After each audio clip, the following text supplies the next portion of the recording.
हूँ आलोक त्रिपाठी और आज हम बात करेंगे विधानसभा 2022 चुनाव घमासान की। इस वक्त जो है गाजीपुर में एलजी जम्मू कश्मीर मनोज सिन्हा के आगमन पे विपक्ष दल यानी समाजवादी पार्टी किस तरह से आरोप लगा रहे हैं आपको सुनाए थे मैं। उसके बाद उन्हीं से संबंधित यहाँ की युवा क्या कहती है, इनसे भी हम जानेंगे।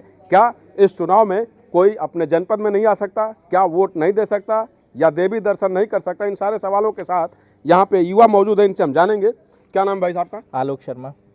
आलोक जी, जिस तरीके से मनोज सिन्हा जी गाजीपुर में आगमन हुआ एन चुनाव से पहले, इसको राजनीतिक दृष्टि से विपक्ष जो है हमलावर हैं, ज़्यादातर आरोप लगा रहे हैं कि इनको यहाँ नहीं बल्कि जम्मू कश्मीर होना चाहिए। तो क्या लगता है?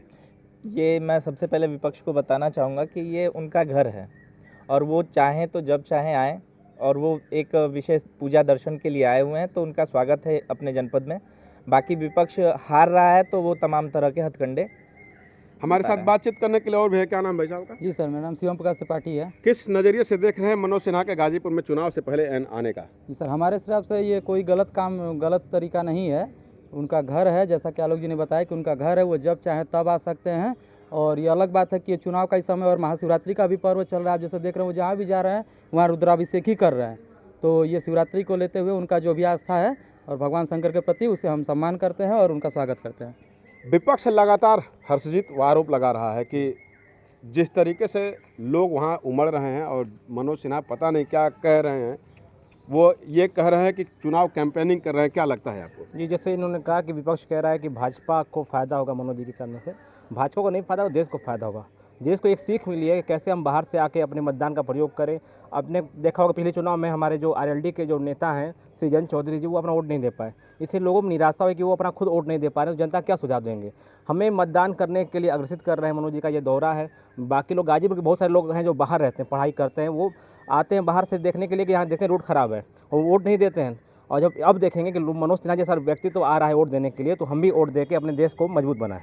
बिल्कुल, मनोज सिन्हा जी यहाँ पहुँचे हैं तो अपना वोट देंगे। जन विपक्ष जो है काफ़ी बेचैन है समाजवादी पार्टी का। हालांकि यहाँ तक के दावे किए जा रहे हैं कि हम धरना पे बैठ जाएंगे अगर वो नहीं जाते हैं तो। देखिए, वो उनका जिला है, वो जब मन तब आ सकते हैं यहाँ पे, और वो पूजा दर्शन के लिए हमारे विपक्ष घबराया हो कि उनके हार के लिए। गर्वजीत जी, जिस तरीके से देखा जा रहा है कि मनोज सिन्हा के देवी दर्शन, हर क्षेत्र में जाना, लोगों के आओ भगत से, हालांकि कहा जा रहा है कि वो इसके पीछे जो है चुनावी समीकरण बना रहे हैं। देखिए, विपक्ष जो है वो चुनाव हार रहा है, तो अपना हार का ठीकरा जो है उनको फोड़ने के लिए कुछ ना कुछ चाहिए। इससे पहले जो है ईवीएम पे जो है ठीकरा फोड़ते थे, और अब उनको कोई मुद्दा नहीं मिल रहा था कि वो किस पे ठीकरा फोड़े। माननीय मनोज सिन्हा जी का ये गृह जनपद है, और एक तरफ जहाँ चुनाव आयोग अधिक से अधिक 100% मतदान के लिए लाखों करोड़ रुपये खर्च करता है। जैसे हम देख सकते हैं कि पिछले चरणों में जो है मतदान पिछले वर्ष के से कुछ प्रतिशत कम हुआ है। यहाँ तक कि जो आरएलडी के जो अध्यक्ष हैं जयंत चौधरी, वो इतने लापरवाह थे, वो अपने मतदान के प्रति जागरूक नहीं थे, वो अपना मत नहीं दे पाए। एक तरफ मनोज सिन्हा जी जो एक राज्यपाल जैसे पद पर हैं, वो यहाँ पर आकर नौयुवाओं को सीख दे रहे हैं, और देखिएगा उनके गाजीपुर जनपद आने से ही ये मतदान प्रतिशत बढ़ने वाला है। बीजेपी के मीडिया प्रभारी शशिकांत शर्मा जी भी मौजूद हैं।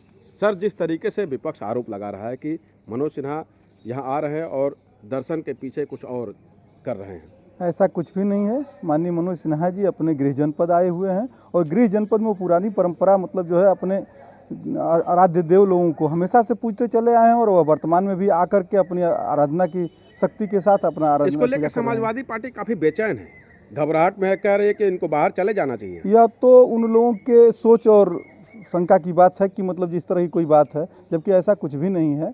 और निश्चित तौर पर अगर हम आपको बता दें कि माननीय मनोज सिन्हा जी अभी आप देखे होंगे कि जाकर के माँ वैष्णो का भी दर्शन किए थे। उसके बाद वो जब आते हैं कहीं न कहीं देवी स्थानों पर, अभी उससे पहले आए थे तो हथियाराम मठ गए थे। क्या उस समय इन लोगों को यह नहीं लगा था कि नहीं मतलब ये क्या किस लिए आए हैं? आरोप विपक्ष ये भी लगा रहा कि इससे पहले कभी दर्शन उन्होंने नहीं किया। हथियाराम मठ दर्शन किया उन्होंने। आप देखे होंगे महाहर धाम में मंत्री पद पर रहते हुए कई बार उन्होंने जाकर के पूजन किया है, और मंत्री पद वहाँ उपराज्यपाल होते हुए लगातार जाकर के माँ वैष्णो का दर्शन पूजन करते हैं। और अगर वो आते हैं तो निश्चित तौर पर गाजीपुर अपने शुभेच्छुओं को प्रसाद भी देते हैं। का मतलब कर रहा है विपक्ष जिस तरीके से हमलावर है मनोज सिन्हा जी को लेकर कि क्या कोई भी संवैधानिक पद पर रह के अपने मताधिकार का प्रयोग नहीं कर सकता है, क्या वो अपने ज़िले में नहीं आ सकता है, अपने वोट का प्रयोग नहीं कर सकता है। निश्चित तौर से उनके आने से मत प्रतिशत बढ़ेंगे, ऐसा युवाओं का मानना है। खैर, वो तो अलग बात होगी कि जीत हार किसकी होगी। 7 मार्च को वोटिंग होगी और 10 मार्च को उसका रिजल्ट आएगा, उस दिन ही तय हो जाएगा कि कौन